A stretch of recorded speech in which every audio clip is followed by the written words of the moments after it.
दोस्तों, ऑस्ट्रेलिया दुनिया के सबसे विकसित और धनी देशों में शामिल है। यहाँ के लोग काफ़ी अमीर हैं। यदि आपको ऑस्ट्रेलिया में कोई गरीब आदमी ढूंढना पड़े तो शायद आपकी खोज काफ़ी मुश्किल हो सकती है।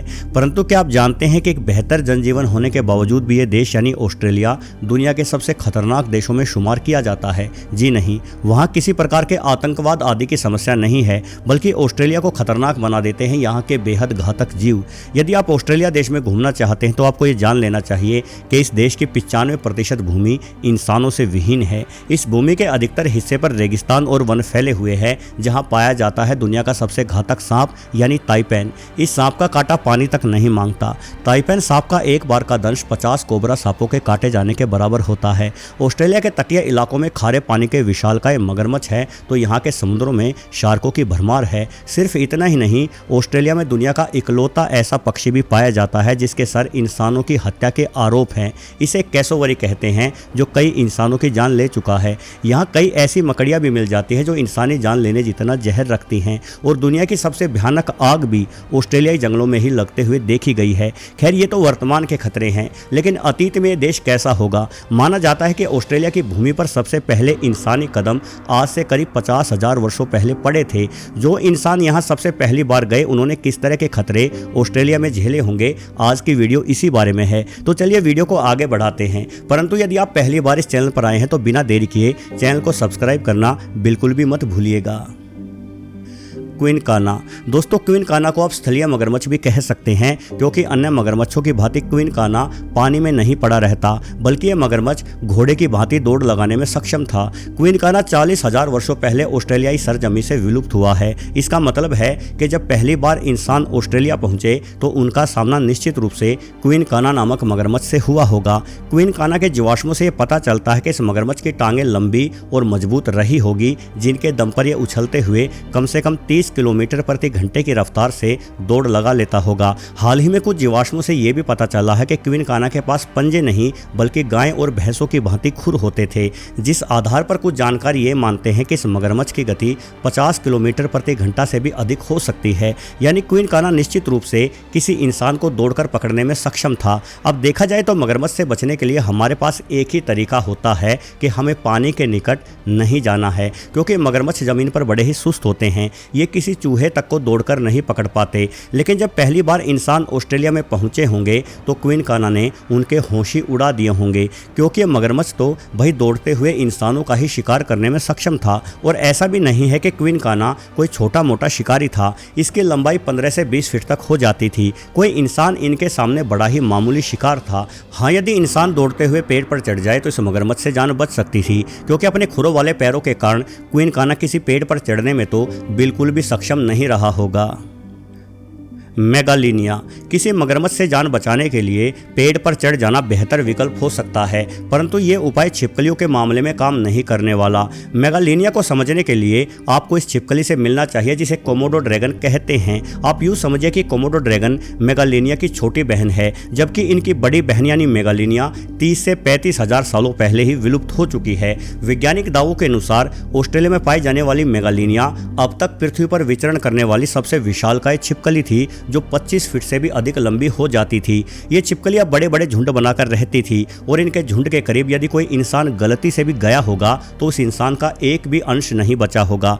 मेगालिनिया छिपकली के पंजे काफ़ी चौड़े और इनके नाखून बिल्लियों जैसे थे, जिससे पता चलता है कि ये बड़ी ही आसानी से पेड़ों पर चढ़ जाने में भी सक्षम होगी। वैसे एक बड़े आकार की मेगालिनिया का वजन 2000 किलोग्राम तक हो जाता था। अब जाहिर है कि हिप्पोपोटामस जितनी भारी छिपकली पेड़ पर नहीं चढ़ पाती होगी। शायद कम उम्र की मेगालिनिया ही पेड़ों पर निवास करती होगी। वर्तमान कोमोडो ड्रैगन के मामले में भी ऐसा ही है। जब यह कोमोडो छिपकली छोटी उम्र की होती है तो दौड़कर पेड़ पर चढ़ जाती है, परंतु बड़ी और भारी होने के बाद ये ऐसा नहीं कर पाती। मेगालिनिया की खोपड़ी काफ़ी चौड़ी है, इसलिए कुछ वैज्ञानिक ये भी मानते हैं कि इस बात की संभावना काफ़ी अधिक है कि इस छिपकली के पास सांपों की ही भांति विष ग्रंथि और विषदंत भी होते होंगे। अब जरा सोचिए कि एक 25 फीट लंबी छिपकली अपने दांतों में जहर लिए यदि हमारे सामने खड़ी है तो भला हम ऐसे स्थान पर क्यों रहना चाहेंगे? ऐसे में उन इंसानों की हिम्मत की दाद देनी चाहिए जिन्होंने सबसे पहले ऑस्ट्रेलिया को अपने निवास स्थान के रूप में चुना था।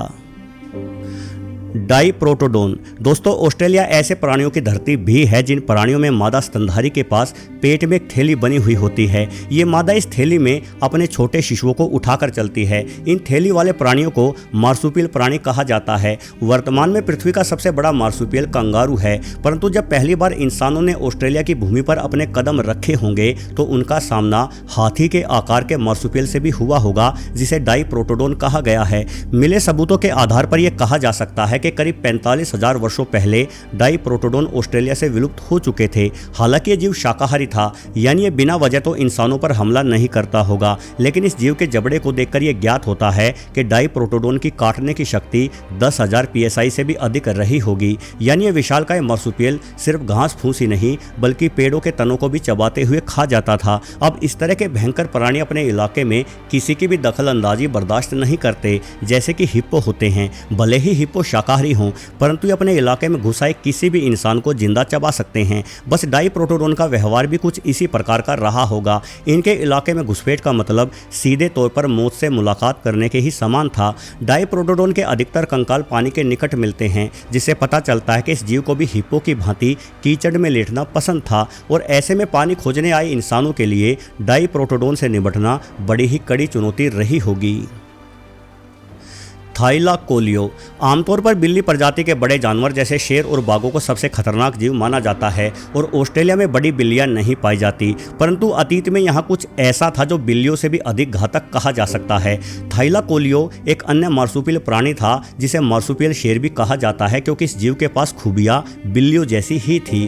थाइलाकोलियो वजन और आकार के मामले में एक मादा बाघ जितना हो जाता था, परंतु इसकी खूबियां बाघों से कहीं अधिक थी। इस जीव के पास पंजे नेवलों के ही समान होते थे, यानी ये बड़ी ही आसानी और तेजी से पेड़ों पर चढ़ जाते होंगे। साथ ही इनकी खोपड़ी छोटी किंतु जबड़ा बेहद मजबूत था, जिससे पता चलता है कि थाइलाकोलियो के काटने की शक्ति शेर और बाघों की तुलना में अधिक रही होगी। वैसे जीवाश्मों के जानकार थाइलाकोलियो को कई मामलों में बड़ा ही अनोखा जीव मानते हैं। इस जीव की खूबियां देखकर लगता है कि ये खुद के आकार से 10 गुना भारी जीव को भी मार डालता होगा। थाइलाकोलियो के दांत लंबे और आरी के समान धारदार थे। इन दांतों से हमला करते हुए पल भर में ही ये शिकार की गर्दन को दबोचते हुए शिकार की सांस की नली को काट देता था। परंतु थाइलाकोलियो के दांतों की बनावट देखते हुए ये भी कहा जा सकता है कि कुशल शिकारी होने के बावजूद भी ये जीव पेड़ों की पत्तियां, फल और टहनियां आदि खाकर भी अपना गुजारा करने में सक्षम होगा। थाइलाकोलियो का जबड़ा लंबा एवं फैला हुआ था और इसके जबड़ों में चपटे एवं चौड़े दांतों की संख्या काफी अधिक थी। अमूमन ऐसा जबड़ा मजबूत टहनियां खाने वाले जीवों के पास ही होता है। वैसे एक मजबूत जबड़ा होने के कारण थाइलाकोलियो के सर में मस्तिष्क के लिए काफी छोटा स्थान ही बचा था, जिस कारण वैज्ञानिक अंदाजा लगाते हैं कि थाइलाकोलियो काफी कम बुद्धिमान जीव रहा होगा। ये जीव ऑस्ट्रेलिया से करीब 45 से 50,000 वर्षों पहले ही विलुप्त हो गया था। गैन्योरनस।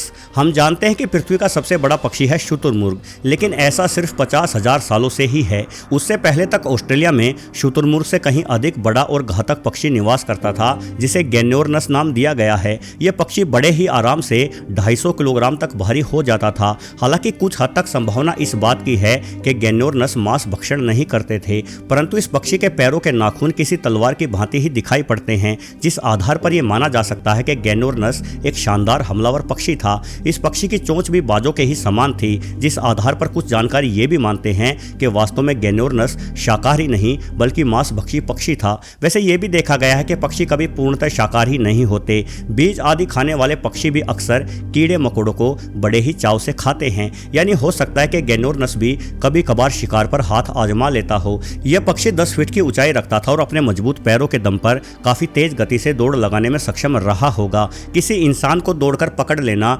गैन्योरनस के लिए बेहद ही साधारण सी चुनौती होगी। वैसे गैन्योरनस के पंख काफी छोटे थे, जिस कारण ये उड़ने में सक्षम तो बिल्कुल भी नहीं था। गैन्योरनस के अधिकतम जीवाश्म उन्हीं इलाकों में मिलते हैं जिन इलाकों में वर्तमान समय में सबसे अधिक इंसान रहते हैं। मतलब यदि यह पक्षी विलुप्त नहीं होता तो शायद इंसानों से इसका सीधे तौर पर मुकाबला शुरू हो जाता। वैसे वीडियो में उल्लेखित किए गए इन जीवों से इतना तो स्पष्ट हो जाता है कि वर्तमान की तुलना में ऑस्ट्रेलिया के प्रागैतिहासिक काल के जीव कई गुना अधिक भयानक थे, परंतु इन सभी जीवों से भयानक था इंसान और इंसान की बुद्धिमानी। अपनी बुद्धिमानी के दम पर इंसानों ने अपने रास्ते में पड़ने वाले हर खतरे को उखाड़ फेंका और इस पृथ्वी पर अपना राज कायम किया। इससे सिद्ध होता है कि ताकत कभी बुद्धिमानी से नहीं जीत सकती। ये वीडियो आपको अच्छा लगा हो तो वीडियो को लाइक करना ना भूलें। चैनल से जुड़े रहने के लिए चैनल को सब्सक्राइब करना भी बिल्कुल ना भूलें। वीडियो देखने के लिए आपका बहुत बहुत धन्यवाद।